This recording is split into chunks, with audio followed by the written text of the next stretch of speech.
जय गुरुजी। अथ श्री वामन पुराणं पंचपञ्चाशोऽध्याय। पुलत्स्य उवाच। कश्यपस्य धनुर्नाम भर्यासीद द्विजशतं। तस्य पुत्रत्रयं चासीत् सहस्राक्षाद बलाधिकं। ज्येष्ठः शुम्भ इति ख्यातो निशुम्भश्च चोपरोऽसुरः। तृतीयो नमुचिर्मा नाम महाबलसमन्वितः। योऽसो नमुचिरित्येवं ख्यातो धनुसुतोऽसुरः। तं हन्तुमिच्छति हरिः प्रगृह्य कुशीलङ्करे। त्रिदिवेशं समायान्तं नमुचित् स द्वयादथ। प्रविवेश रथं भानोस्ततो नाशकदच्युतः। शक्रस्तेनाथ समयं चक्रे सह महात्मना। अवध्यत्वं वरं प्रादाच्छस्त्रैरस्त्रेष्वनारद। ततो वध्यस्त्वमाज्ञाय शस्त्रादस्त्राच्च नारद। सत्यज्य भास्कर रथं पातालमुपयादशथ। निमज्जनमिज्जले सामुद्रं फेनमुत्तमं। ददृशे दानवपतिस्त्वं प्रगृहेदमब्रवीत। यदुक्तं देवपतिना वासवेन वचोस्तु तत्। स्वयं स्पृशतु मां फेनः कराभ्यां गृहदानवः। मुखनासाक्षिकर्णादीन् सम्मार्ज्य यथेच्छया। तस्मिच्छक्रोत्सृजद् वज्रं मन्यर्तितमपेश्वरः। तेनासौ भग्ननासास्यः पपात च ममार च। समये च तथा नष्टे ब्रह्महत्या स्पृशध्वरिम्। सवेतीर्थसमासाद्य स्नातः पापादमुच्यत। ततोऽस्य भ्रातरो वीरो क्रुद्धो शुम्भनिशुम्भको। ऊर्ध्वगं सुमहः कृत्वा सुरान् बाधितुमागतो। सुरास्तेऽपि सहस्राक्षं पुरस्कृत्य विनिर्यूयः। जितास्त्वाक्रम्य दैत्याभ्यां सबला सपदानुगा। शक्रस्याहृत्य च गजं याम्यं च महिषं बलात्। वरुणस्य मणिच्छत्रं गदां वै मारुतस्य च। निदयः पद्मशङ्खधा हतास्त्राक्रम्य दानवे। त्रैलोक्यं वशगं चास्ते ताभ्यां नारद सर्वतः। तदा जग्मुर्हि पृष्ठं दद्वशुस्ते महासुरं। रक्तबीजमथोचुस्ते को भवानीति सोऽब्रवीत्। स चाह दैत्योऽस्मि विभो सचिवो महिषस्य तु। रक्तबीजेति विख्यातो महावीर्यो महाभुजः। अमात्यो रुचिरो वीरो चण्डमुण्डाविति श्रुतो। तावास्तां सलिले मग्नो भयाददेव्या महाभुजो। यत्स्वासित प्रभुरस्माकं महिषो नाम दानवः। निहतः स महादेव्या विन्ध्यशैले सुविस्तृते। भवन्तो कस्य तनयो को वा नाम्ना परिश्रुतो। किं वीर्यो किं प्रभावो च एतच्छंसे तु महर्थः। शुम्भनिशुम्भोवाच। अहं शुम्भ इति ख्यातो धेनो पुत्रस्तथोरसः। निशुम्भोऽयं मम भ्राता कनीयान् शत्रुपुगः।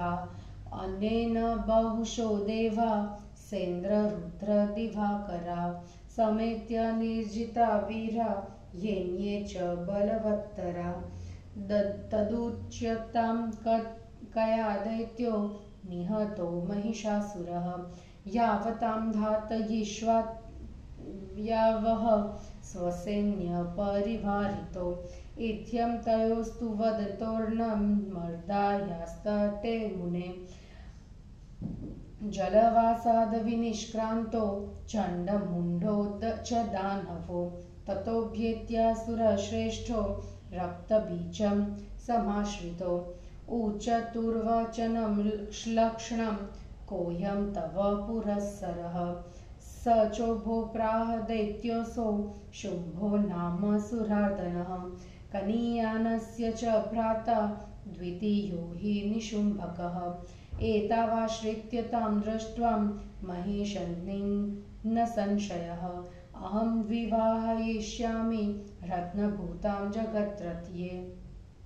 चण्ड उवाच न स्म गुप्तं भवता रत्नार्होऽसि न साम्प्रतं यः प्रभुः स्यात् स रत्नार्हस्तस्माच्छुभाय योच्यताम् तदा चक्षुभाय निशुम्भाय च कौशिकीं भूयोऽपि द्वतिधां जातां कौशिकीं रूपशालिनीं तथा शुम्भो निजं दूतं सुग्रीवं नाम दानवम् दैत्यं च प्रेषयामास सकाशं विन्ध्यवासिनीं स गत्वा तद्वचः श्रुत्वा दिव्या गत्य महासुरः निशुम्भशुम्भवाहेदं मन्युनाभिपरिप्लुतः।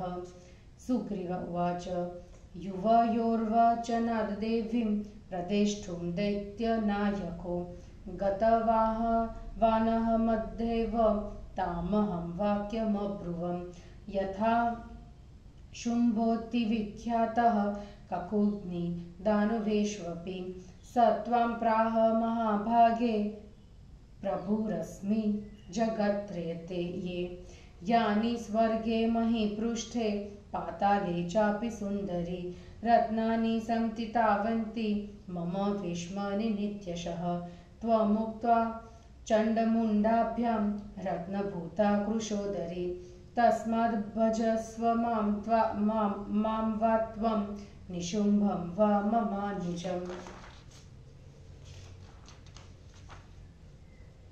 सा चाह मां विहसति शृणु सुग्रीवमद्दचः सत्यमुक्तं त्रिलोकेशः शुम्भो रत्नार्ह एव च किं त्वस्ति दुर्विनीयाताया हृदये मे मनोरथः यो मां विजयते युद्धे स भर्ता स्यान्महासुर मया चोक्तावलिप्तासि योजयेत ससुरासुरन् स त्वां कथं न जयते सा त्वमुत्तिष्ठ भामिनी साथ मां प्राह किं कुर्मि यदनालोचितकृत मनोरथस्तु तदगच्छ शुम्भाय त्वं निवेदय तयैव मुक्तस्वभागं त्वस्त्वकाशं महासुर सा चाग्निकोटिसदृशी मत्वेवं कुरु यक्षमम्। पुलत्स्य उवाच इति सुग्रीववचनं निशम्य स महासुरः प्राह दूरस्थितं शुम्भो दानवं धूम्रलोचनं शुम्भ उवाच धूम्राक्ष गच्छतां दृष्ट्वा केशाकर्षणविह्वलां सापराधां यथा दासीं कृत्वा शीघ्रमिहानय यश्वास्याः पक्षकृत कच्चिद् भविष्यति महाबलः स हन्तव्यो विचारेव यदि हि स्यात् पितामहः स एव मुक्तः शुम्भेन धूम्राक्षोक्षोणिहीणीशते वृतः षड्भिर्महातेजा विन्ध्यं गिरिमुपाद्रवत् स तत्र द्रष्टतां दुर्गा भ्रान्तदृष्टिरुवाचः एह्यो हि मूढे भर्तारं शुम्भमिच्छस्व कौशिकी न चेदबलान्न यिष्यामि केशाकर्षणविह्वलां। श्रीदेव्युवाच प्रेषितोऽसि ह शुम्भेन बलान्नेतु हि मां किल तत्र हिं हबला कुर्याद् यथेच्छसि तथा कुरु। पुलत्स्य उवाच एवमुक्तो विभावर्या बलवान् धूम्रलोचनः समभ्यधावत त्वरितो गदामादाय वीर्यवान् तमापतन्तं सगदं हुङ्कारेणैव कौशिकी सबलं भस्म साचक्रे शुष्कमग्निरिवेन्दनं ततो हाहाकृतं भुजग तत्यस्मिन् श्वराचरे सबलं भस्म सान्नितं कौशिक्या वीक्ष्य दानवं तच्च शुभोऽपि शुश्राव महच्छब्दमुदीरितम् अथादिदेश बलिनो चण्डमुण्डो महासुरो रूरं च बलिनां श्रेष्ठं तथा जग्मुर्मुदान्निविन्तः तेषां च सैन्यमतुलं गजाश्वरथसङ्कुलं समाजगाम सहसा यत्रास्ते कौशसम्भवा तदा यान्तं रिपुबलं द्वष्टाकोटिशतावरं सिंहोद्रवद गुतसट्टः पातयन दानवान् रणे कांक्षितकरप्रहारेण कांक्षिदास्येन लीलया नखरे कांक्षिदाक्रम्य उरसा प्रममाथ च ते वध्यमानाः सिंहेन गिरिकन्दरवासिना भूतेष्वदेव्यनुचरेष्वमुण्डो समाश्रयन् तावार्त स्वबलं दृष्ट्वा कोपप्रस्फुरिताधरो समाद्रवेतां दुर्गावे तपङ्गाविलपावकम् तावापतन्तु रौद्रो वे दृष्ट्वा क्रुधा परिप्लुता त्रिशाखां भ्रुकुटी वक्त्रे चकार परमेश्वरी भ्रुकुटीकुटिलाद देव्या ललाटफलकादधृतम् कालिकरालवदना निसृता योगिनी शुभा खट्वाङ्गमादाय करेण रौद्रमसिच्छकालाञ्जनकोशमुग्रं संशुष्कगात्रा रुधिराप्लुनाङ्गी नरेन्द्रमूर्ध्नास्त्रजमूर्हन्ति कांक्षितखड्गेन चिच्छेद खट्टवाघ्नेन पराण्रणे न्यषुदयदभृशं क्रुद्धा सरधाश्वगजान् पिरुन् चर्मांकुशं मुदगरं च सधनुष्कं सदष्टिण्कं कुञ्जरं स यत्रेण प्रचिक्षेप मुखेऽम्बिका सचक्रकुबररथं ससारथि तुरङ्गमं समं योधेन वदने क्षिप्य चर्वयतेऽम्बिका एकं जग्राह केशेषु ग्रीवायामपरं तथा पादेनाक्रम्य चैवान्यं प्रेषयामास मृत्यवे ततस्तु तद्बलं दिव्या भक्षितं सबलाधिपम् रुर्द्वष्टा प्रबुद्राव तं चण्डी ददृशे स्वयम् आजधानाथ शिरसि खटवाङ्गेन महासुरं स पपात हतो भूत्यां छिन्नमूल इव ध्रुवः ततस्तं पतितं दृष्ट्वा परो पशोरिव विभावरी कोशमुक्तर्ययामास कर्णादिचरणान्तिकं सा च कोशं समादाय बबन्ध विमला जटा एका न बन्धमगमत तामुत्पाट्याक्षिपद्भुवि सा जाता सुतरां रौद्री तैलाभ्यक्त शिरोरुहा कृष्णार्धर्मर्धशुक्लं च धारयन्ती स्वकं वपु साब्रवीद वरमेकं तु मारयामि महासुरं तस्या नाम तदा चक्रे चण्डमारीति विश्रुतं प्राह गच्छस्व सुभगे चण्डमुण्डा विहानय स्वयं हि मारयिष्यामि तावनेतुं त्वमर्हसि। श्रुत्वेवं वचनं देव्या साभ्यद्रवत तावुभो प्रदुद्रुवतुर्भर्यातो दिशमाश्रित्य दक्षिणां। ततस्तावपि वेगेन प्राधावत्यवाससो साधिरुध महावेगं रासभङ्गुरुरोपमं।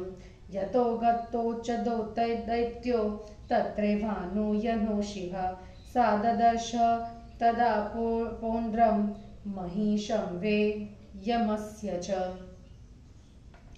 सा तस्योपातयामास विषाणं भुजगाकृतं तं प्रगृह्य करेणेव दानवावन्वगाच्छ्ववात्। तौ चापि भूमिं सन्त्यज्य जग्मतुर्गगनं तदा वेगेनाभिसृता सा च रासभेन महेश्वरी। ततो ददर्श गरुडं पन्नागेन्द्रं चिशादिशो कर्कोटकं सदष्ट्रैव ऊर्ध्वरोमा व्यजायत। भयान्मार्याश्वगरुडो मांसी पिण्डोपमो बभो। न्यपतस्य पत्राणि रौद्राणि हि पत्रतीर्णः खगेन्द्रपत्राण्यादाय नागं कर्कोटकं तथा वेगेनानुसरद देवी चण्डमुण्डो भयातुरो। सम्प्राप्तो च दत्ता तदा देव्या चण्डमुण्डो महासुरो बद्धो कर्कोटकेनैव बदध्वा विन्ध्यमुपागतं कमत्। निवेदयित्वा कौशिक्ये कोशमादाय भैरवं शिरोभिर्दानवेन्द्राणां ताक्ष्यपत्रेष्वशोभने कृत्वा स्रजमनोपम्यां चण्डिकायै न्यवेदयत्। धर्धरां च मृगेन्द्रस्य चर्मणः सा समर्पयत्। स्रजं मन्ये खगेन्द्रस्य पत्रैर्मूर्ध्नि निबध्य च आत्मना सा पानं रुधिरं दानवेष्वपि। चण्डत्वादाय चण्डं च मुण्डं चासुरनायकं चकार कुपिता दुर्गा विशिरस्को महासुरो। तयोरेवाहिना देवी शेखरं शुष्करेवती कृत्वा जगाम कौशिक्या सशाकं मार्यया सह। समेत्य साब्रवीद् देवी गृहत्यां शेखरोत्तमः ग्राथितो दैत्यशीर्षाभ्यां नागराजेन वेष्टितः। तं शेखरं शिवा गृह्य चण्डाया मूर्ध्नि विस्तृतं बबन्ध प्राह चैवेनां कृतं कर्म सुदारुणं। शेखरं चण्डमुण्डाभ्यां यस्माल्धारयसे शुभं तस्माल्लोके तव ख्याति श्वामुण्डेति भविष्यति। इत्येवमुक्त्वा वचनं त्रिनेत्रा सा चण्डमुण्डस्रधराणि निम्बे दिग्वाससं चाभ्यवदत प्रतीता निषूदय स्वारिबलान्यमुनि। सा त्वेवमुक्ताथ विशानकोट्या सुवेगयुक्तेन च रासभेन निषूदयन्ती रिपुसैन्यमुग्रं चचार चान्यानसुरां श्वखाद। ततोऽम्बिकायात्स्वथ चर्ममुण्डया मार्या च सिंहेन च भूतसङ्गे निपात्यमानादनुपुङ्गभास्ते ककुद्निनं शुम्भमुपाश्रयन्त। हिंदी अनुवाद। देवी द्वारा नमुची का वध शुंभ निशुंभ का वृतांत, धूम्रलोचन का वध, देवी का चंड मुंड से युद्ध और असुर सैन्य सहित चंड मुंड का विनाश। पुलत्स्य जी बोले, द्विज सत्तम, कश्यप की दनु नाम की पत्नी थी। उसके इंद्र से अधिक बलशाली 3 पुत्र थे।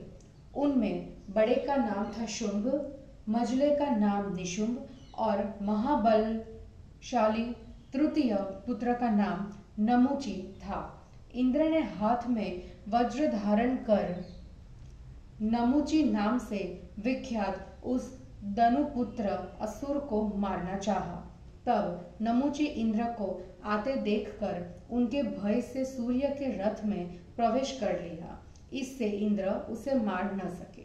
नारद इसके बाद महात्मा इंद्र ने उससे समझौता कर लिया और उसे अस्त्र शस्त्रों से न मारे जाने का वर दे दिया।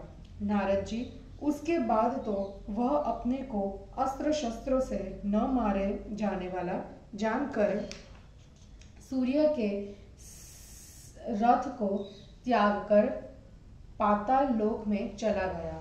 उस दानव पति ने जल में स्नान करते हुए समुद्र के उत्तम फेन को देखा और उसे ग्रहण कर यह वचन कहा, देवराज, इंद्र ने जो वचन कहा है वह सफल हो, यह फेन मेरा स्पर्श करे।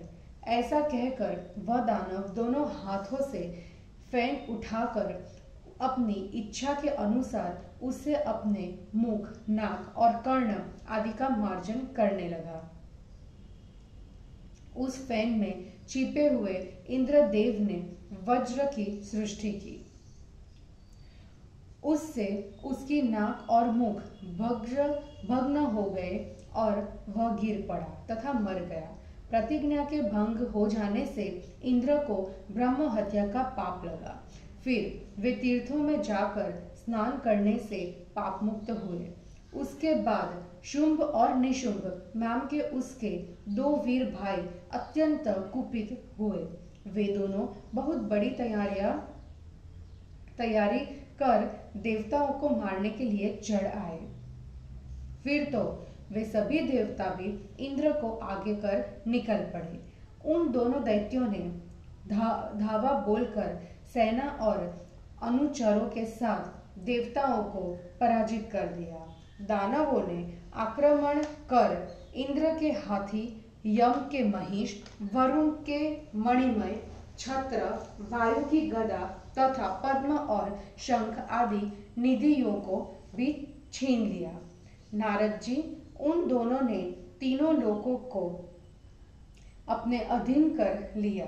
तब वे सभी पृथ्वी तल पर आ गए तथा उन लोगों ने रक्त बीज नाम के एक महान असुर को देखा और उससे पूछा, आप कौन है? उसने उत्तर दिया, विभो, मैं महिषासुर का मंत्री एक दैत्य हूँ। मैं रक्त बीज नाम से विख्यात महापराक्रमी एवं विशाल भुजाओं वाला दैत्य हूँ। सुंदर, श्रेष्ठ और विशाल भुजाओं वाले चंड और मुंड नाम से विख्यात महिष के 2 मंत्री देवी के डर से जल में छिप गए हैं। महादेवी ने सुविस्तृत विंध्य पर्वत पर हमारे स्वामी महिष नाम के दानव को मार डाला। फिर आप लोग यह बतलावे कि आप दोनों किसके पुत्र हैं तथा आप लोग किस नाम से विख्यात है, और आप दोनों यह भी बताए कि आप लोगों में कितना बल एवं प्रभाव है।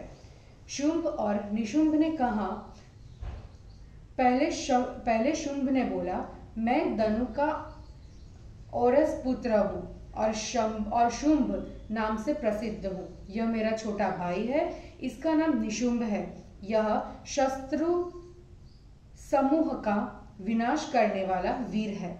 इसने इंद्र, रुद्र, दिवाकर आदि देवताओं तथा अन्य अनेक अत्यंत बलशाली वीरों को भी पराजित कर दिया।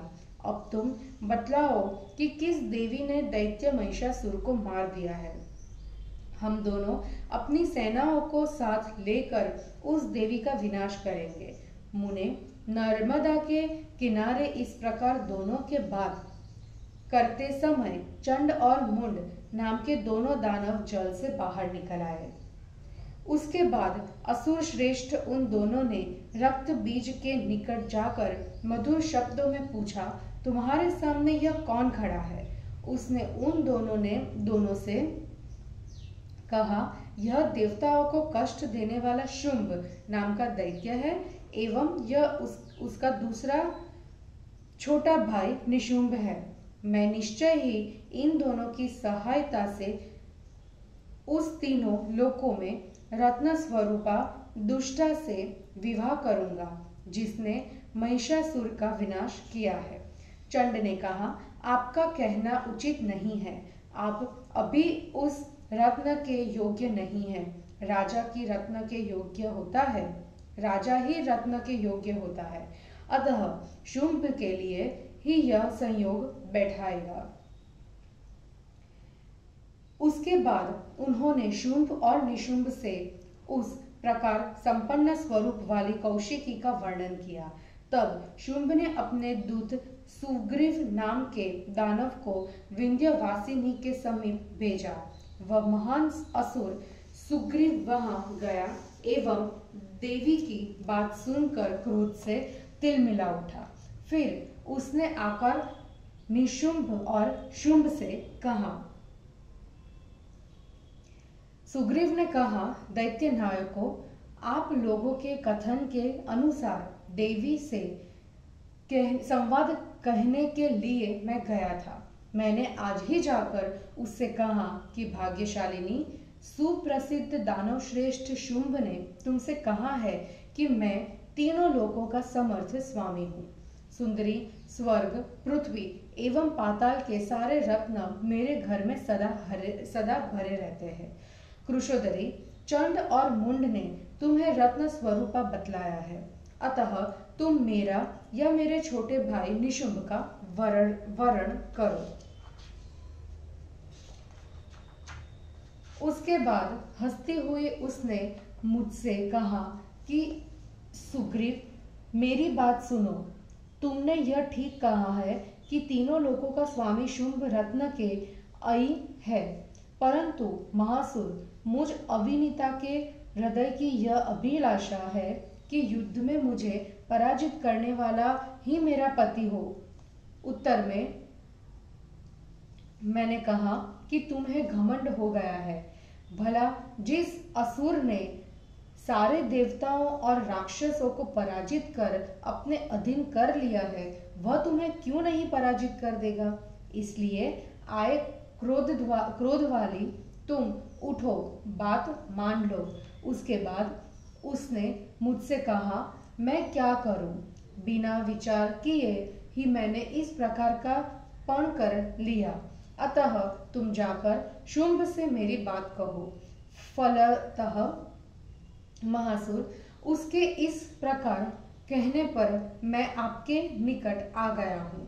वह जलती हुई आग की लौ की भांति तेजस्विनी है।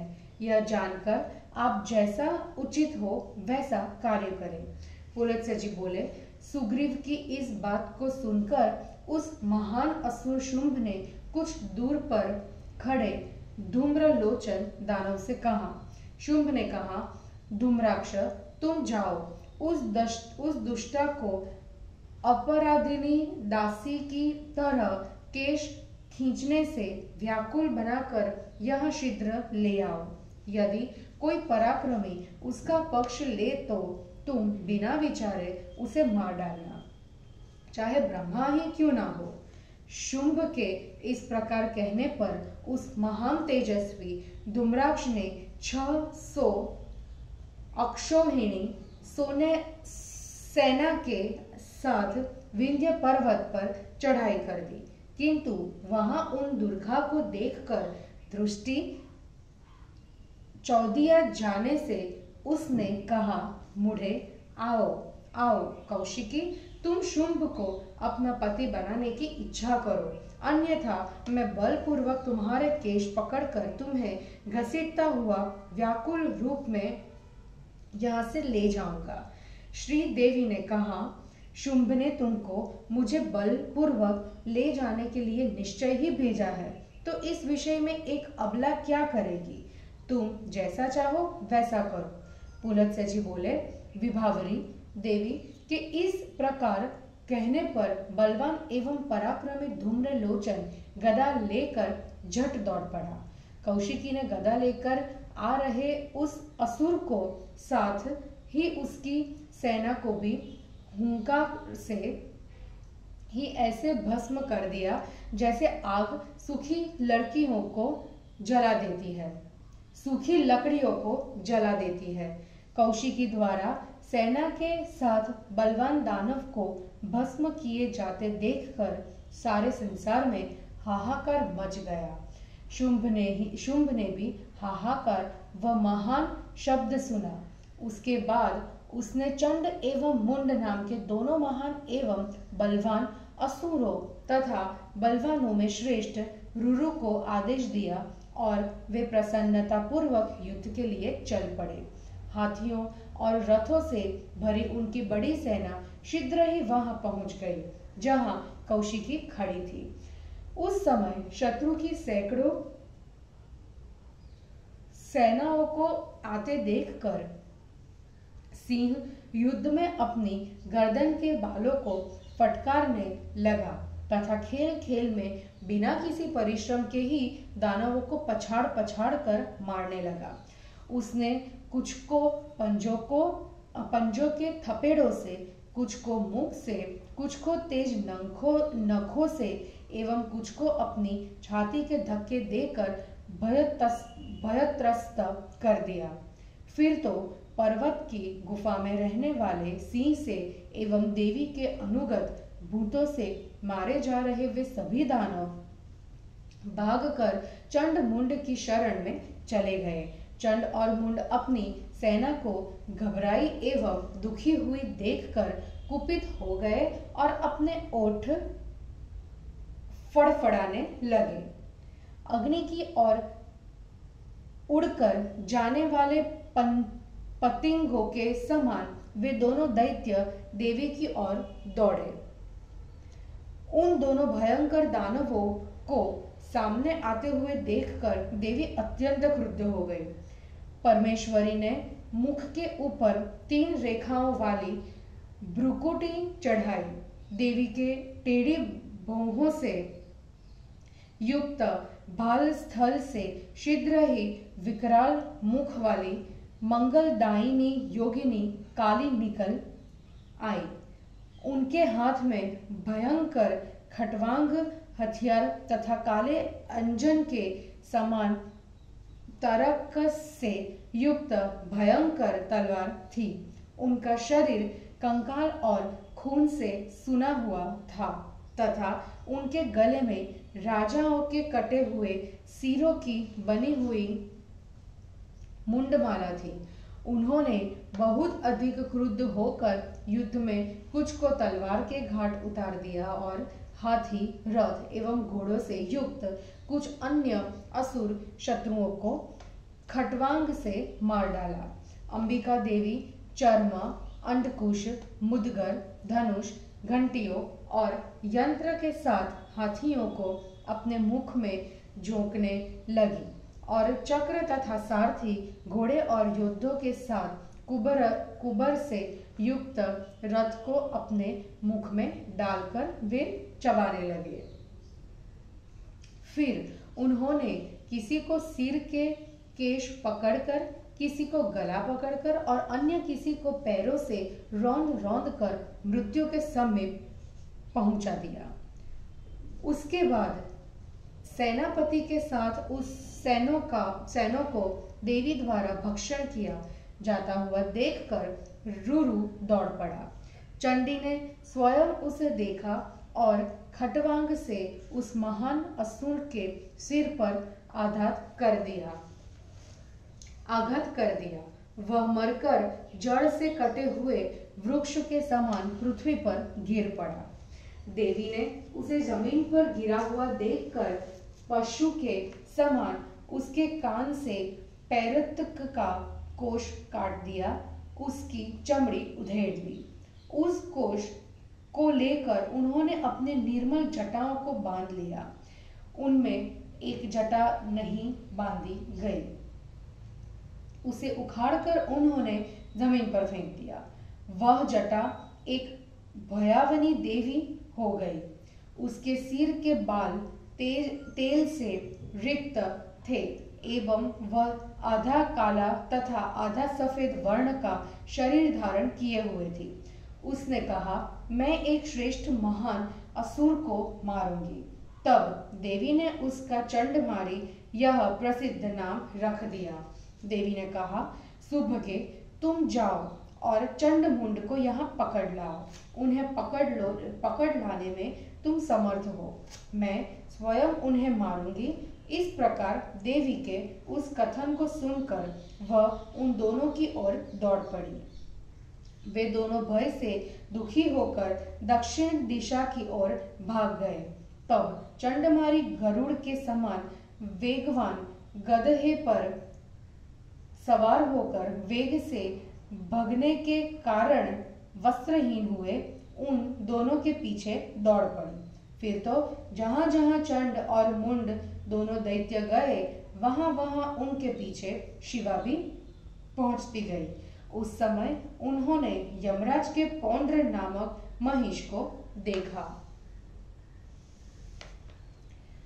उसने चंडमारी ने उस महिष की सांप के आकार वाली सिंह को उखाड़ लिया और उसे हाथ में लेकर वह शीघ्रता से दानवों के पीछे पील पड़े। तब वे दोनों दैत्य पृथ्वी छोड़कर आकाश में चले गए। फिर महेश्वरी ने अपने गधे के साथ शीघ्रता से उन दोनों का पीछा किया। देवी ने सर्पराज कर्कोटक को खाने की इच्छा वाले गरुड़ को देखा। फिर तो देवी को देखते ही उनके रोंगटे खड़े हो गए। वे डर गए।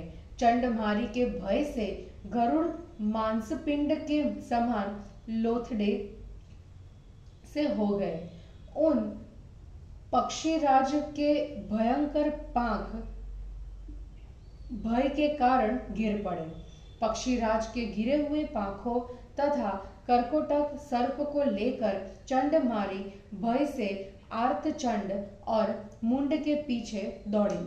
उसके बाद तुरंत ही वह देवी चंड और मुंड नामक महान असुरों के निकट पहुंच गई एवं उन दोनों को कर्कोटक नाग से बांधकर विंध्य पर्वत पर ले आई।